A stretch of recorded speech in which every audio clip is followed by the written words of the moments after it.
Magandang araw, partner! Kamusta ka na? Ngayong araw, pag-uusapan natin kung paano kakikita sa pagiging partner ng Uber.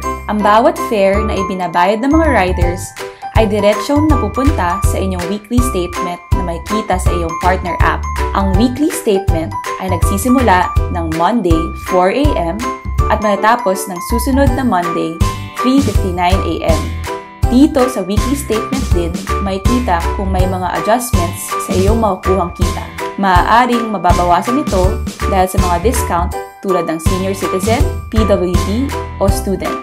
O di kaya, maaaring itong madagdagan dahil sa mga incentives. Siguraduhin tama ang bank name, account name at ang account number upang hindi magkaroon ng kahit anong problema sa pag-transfer ng pera sa iyong account. Muli, siguraduhin tama ang inyong bank name, account name, at ang account number. Pinapaalala lang na ang ATM number ay iba sa account number ng inyong bank account.